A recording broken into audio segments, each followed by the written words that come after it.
Hello, welcome to theartclasses.com. Today I'm going to show you how to paint a mech concept design in a post-apocalypse setting. So in the beginning, I'm going to have a speed painting to a certain point. I'm going to show you how I put a little bit of design on the character over here. And that character, I didn't do much on that character. It just because it's further away and you want to show the whole city. So in this concept, I probably spent about 6 to 8 hours to finish this thing. Most of the time I spent probably researching and thinking, and the execution and painting probably about 4 to 6. And this is the final product, and there's a lot of, as you can see, a lot of texture and photo batching and painting over the photo batch.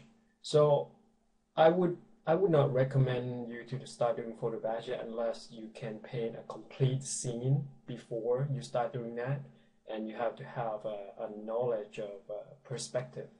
So just if you are the beginner, just you should be able to complete the whole scene by just painting it first, and you should be able to establish your concept art in 1-point perspective, 2-point perspective, and 3-point perspective. Because without those knowledge, you won't be able to arrange it in the way that it's supposed to look convincingly, looking like a painting. So this is basically a concept art, and the speed painting, I actually paint a speed painting first before I start painting this whole thing. So this is my speed painting for concept, and I tweak it, the lighting a little bit. So that's the first actual concept that I spent about 30 minutes on this one, and I'll show you the process. And after this, I spent time thinking how I would complete the rest of the scene. At first, I kind of put that one so far away, and I have like a bunch of distracted building, and then I decided later on that I should maybe make closer, and I push this guy a little bit further back. And in this image, I use Photoshop CS5 and the Wacom tablet. You can also use Photoshop CS2 and CS3. It doesn't matter, they're all pretty similar if you're doing just the concept art.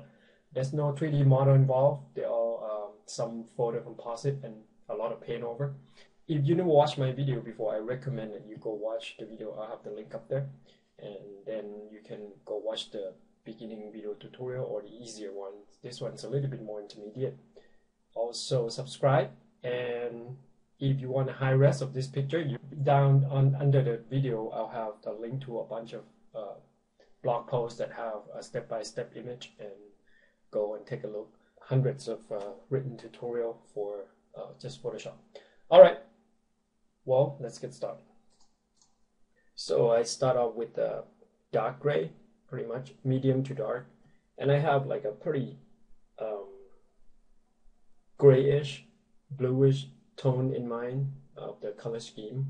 So the blue will be the color of the sky, and I was thinking of concrete jungle or a bunch of post-apocalypse concrete blocks color as a color of the ground. So I just use this 2 color in the beginning, and then I'm start blocking in shape first the environment and establishing the shot and when you're establishing the shot, if you're establishing it in terms of you want to build a city, you're going to have to know a little bit of perspective and the depth of field, kind of making it a little further away using a human body as a scale. Like I have the closer one be bigger and the further away one will be shorter. That's why I use 2 characters in this video to show the range of distance. And now I'm gonna in this scene I'm thinking of having one guy, so like a ninja like, so he's gonna be popping up in the shadow, and the other guy in front is just kind of like walking around and maybe scouting the area. And this one I'm just painting the wall that's facing us.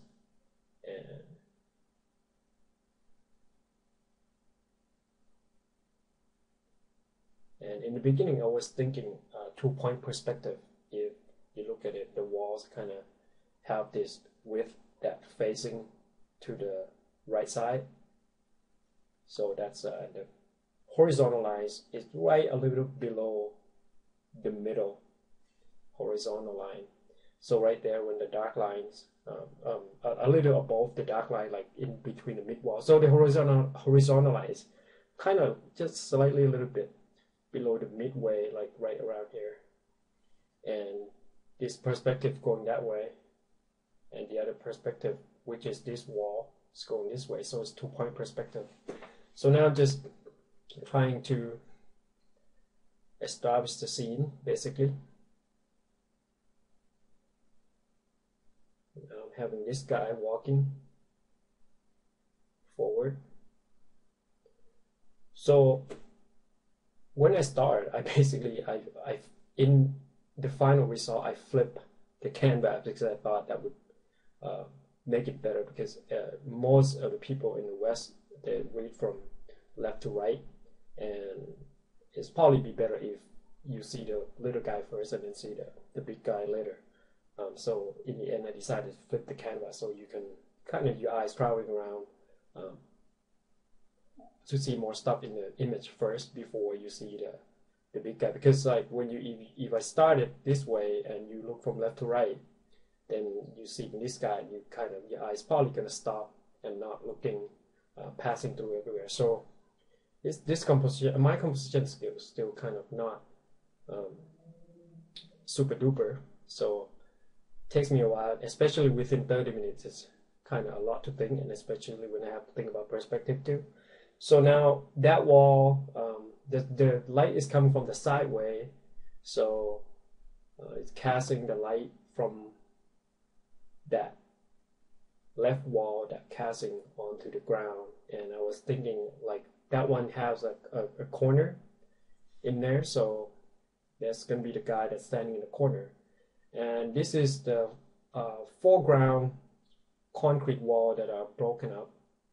So you can see just a little bit of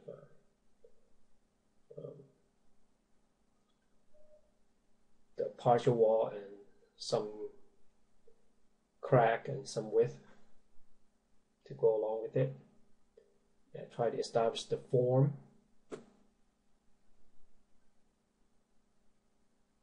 But then the wall's kind of a little too straight vertically, so I break it up a little more to make it look a little more interesting and then in the end I decided to take the top off and just have a little top and heavy bottom instead.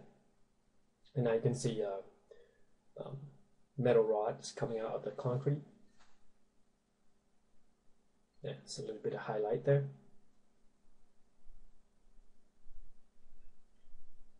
And I don't want to do too much highlight because I don't know like what kind of how much highlight I'll put on the character yet, because I want to focus on the character. Then the part of the highlight that I want it to be popped, then I probably want to put on the character. So now I flip the canvas the other way, and I think at this point on, I think this that's when I decide this side is probably better for the composition. So now you can see that wall, the wall which was the left now become the right, and it's kind of coming a little bit toward us. So and the lighting coming from your right hand side. It's kind of confusing since I flip, so got a little bit off the direction. So when you start doing speed painting or composition, think of trying to block in shape first and make it readable, and make your shape big at first. Don't try to go for the detail because that's not important. Trying to get your shape more first and foremost, and then trying to lay down your perspective and think about where your perspective would be, and trying to make it as close as possible, even though you don't draw the perspective line. But if you draw a bunch of perspective or do enough perspective using grids, then you should have a pretty good idea of where things should be and how tall things from the distance should be. You can just eyeballs it, and at this point I kind of eyeballs it, and I'm not really measuring.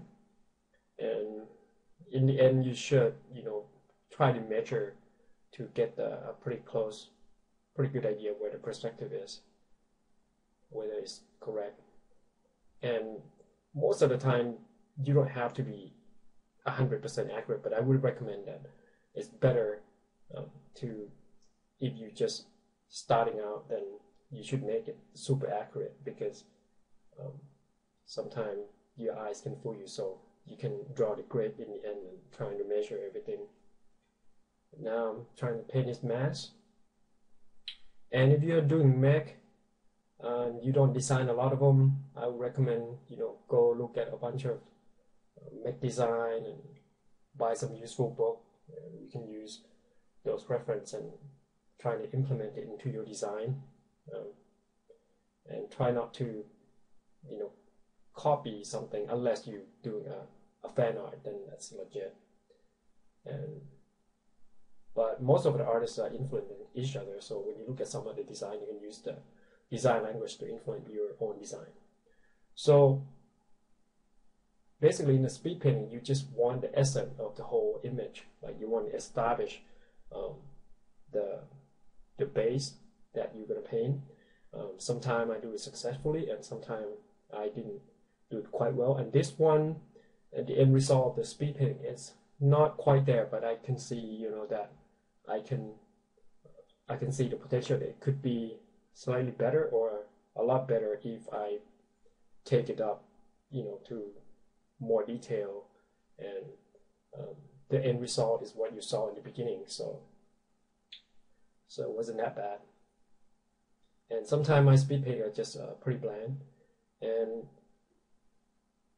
most of the time, if I think about composition first and trying to design it according to composition and making it in the right perspective, I can't think of the words, then the rest of them should be okay. And when you paint a character in speed painting, you shouldn't think about the detail as much. Just think of the shape, and if it's cool enough, then you should be okay with it. And just think of basic light and shadow using only like as few values as possible. And whatever the most important element, you just try to get it down first, like what I'm trying to do with the guy from far away, like his mask. I'm going to have a bunch of lights on it. So it's a bunch of little yellow light on his mask ninja. So it's maybe those masks with a bunch of light will help him aim better or something, or maybe some kind of technology that make him be able to take like multiple good shot in different direction or something like that. That was what I was thinking when I was designing the mask.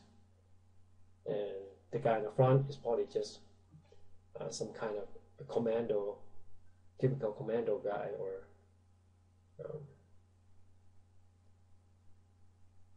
and then the gun he has is,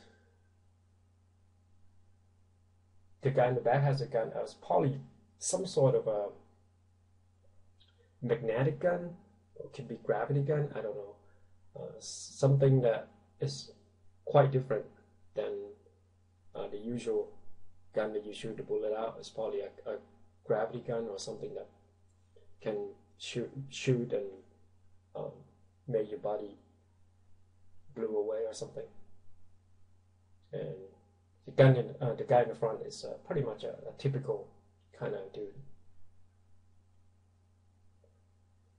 And now I'm trying to add a little color onto him, which is the light that I picked is the light from the color from the sky. So, and I'm going to add the rim light onto the side. Since the light is coming from the side, as you can see, the shadow cast from the wall to the guy in the back. And then I'm just adding some texture onto the ground using brush, and add some particles to create depth of field, pushing the object further, the object behind this guy. So basically I make a few layers.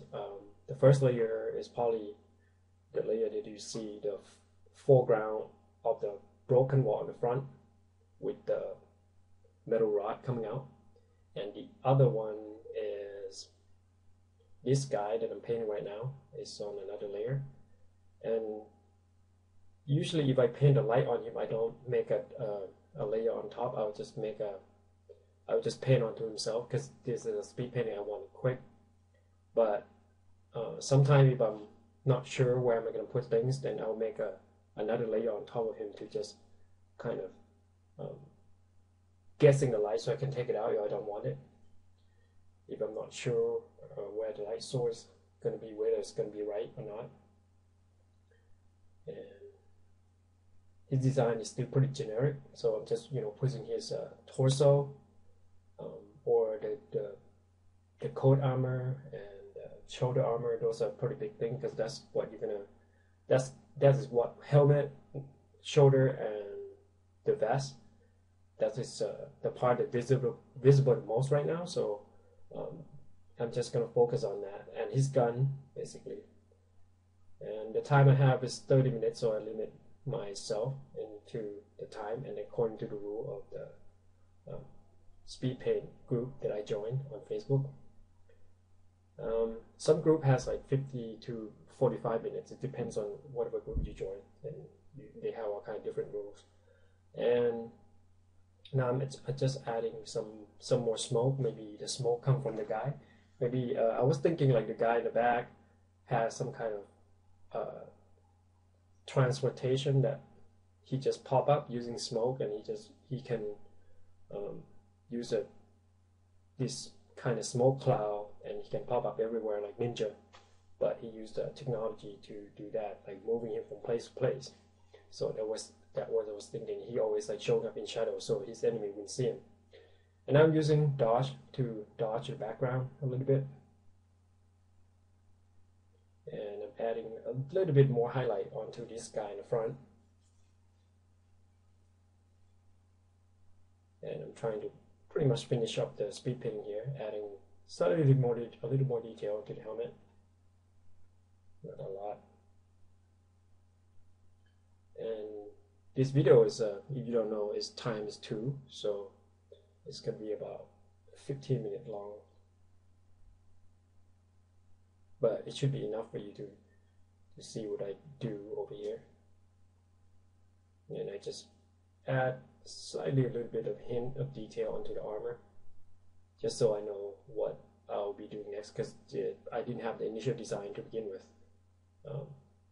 I usually like to free flow in my speed painting, just whatever comes to mind. And it's probably what influenced me is probably what I saw a day before, and usually, or what I saw in the morning. If I do this in the evening, then that's what usually influenced my speed painting. Like I'll see something that inspired me, and it would just and I add the vent onto his gauntlet. But I thought that was kind of a little weight. It's a little 280s or 290s, so I just kind of get rid of that. It's like sometimes things that you see when you were kids kind of come back, so you kind of get that design, and you're like, oh, I don't think that's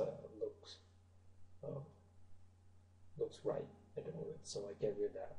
And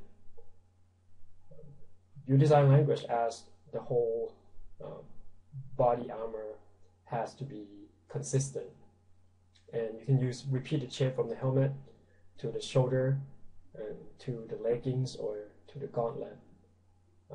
Depends on what shape is your primary. If you use like some kind of hexagon shape or some kind of and sometimes if you design armor, sometimes I use maybe I use Art Nouveau to design certain armor, especially the medieval armor or some kind of ornate armor, or sometimes I'll use Art Deco or a certain way that influence. You can look at a building and pick out a certain design, and you can see certain design of the building. You can apply that onto your armor design. Or you can look at a car and look at what kind of corner or the little things in the car, like corner, bumper, or things like that. You can apply that onto your mech armor usually, because they have that kind of sleek looking language of a car or a motorcycle. You can also apply that to your mech armor, because I think that's um, that's pretty contemporary, so it would work well. And you can borrow the color scheme from those also. But in this one, it's a little post-apocalyptic, so I just mostly use grayish green, grayish blue, and I think I keep that consistently throughout, and also in the end. But I make the city a little more full than this one. This one, like the first initial idea I had, it was a little more destructive. But then I just kind of want to show some sort of the back alley sort of feel, or the cluster of the building sort of feel. That's what I think in the end, rather than have a bunch of destroying building. Maybe I'll do another one with the destroyed building and big robots something. But I haven't done Mech in a while, so this one is not so awesome. Hopefully it get better as I go, because I try to make it better video as it goes on. So as you can see the video progression, and depends on if I'm not too busy, I will have more time to get a better quality video. But if I'm extremely busy, I'll just make a basic video and show. And now I'm just adding some a little bit of highlight onto the concrete, which concrete usually don't get that much highlight, but if it has like a grain of sand or grain of something that reflecting light, it might. But the metal rods for sure.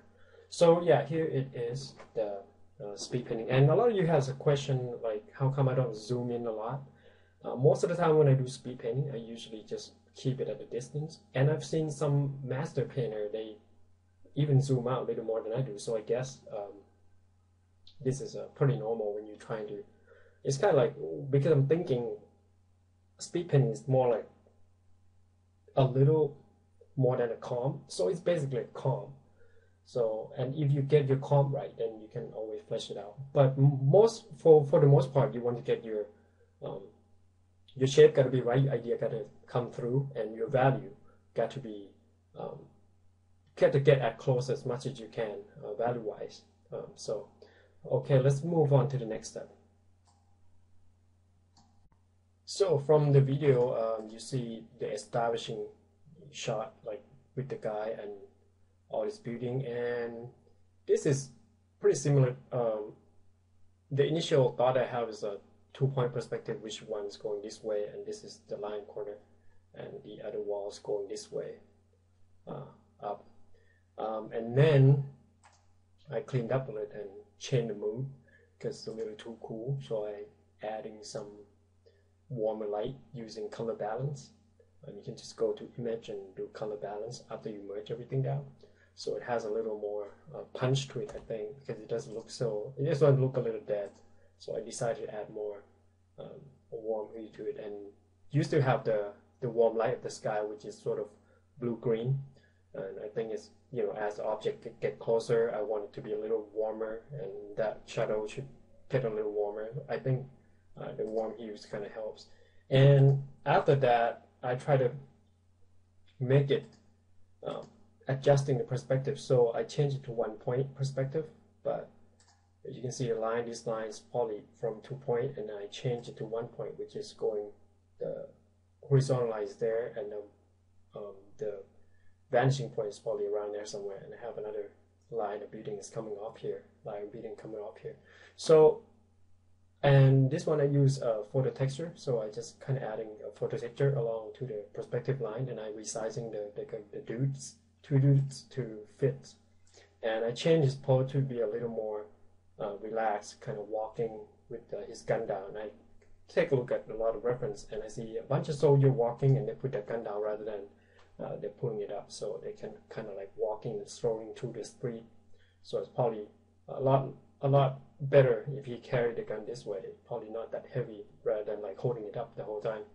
And this one I just painted more design, and some of you asked me, how I paint this design thing. So I just, picked the color yellow, which I think I already have here. So that, let me see, just gonna make another. So this is 100%, it would be like that. But since you're going to paint onto the armor and the yellow color, you want the value to be as close to the armor as possible. So I just used about 50% and just paint on it. So now you see the color kind of get pretty close to what I have there. And our design will be in that color pretty much. And you just kind of use that consistently throughout. And if you want, sometimes I'll paint in like 100%, but if I'm going to paint 100%, I won't pick that color. I'll just pick the color that's already mixed in with the color of the armor. So that's just some little tip. And this light and things, I just use a color dodge or lineage dodge with the brush.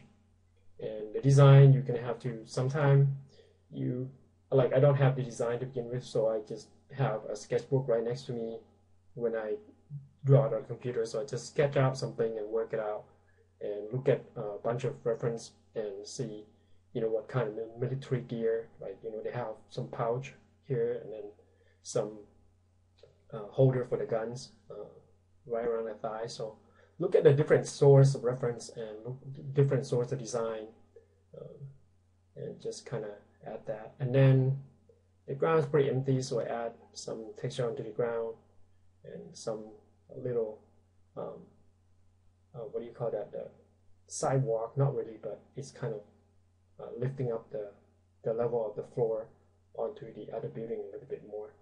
And then in the end, I just adding more light onto behind him and adding some rim light onto his body.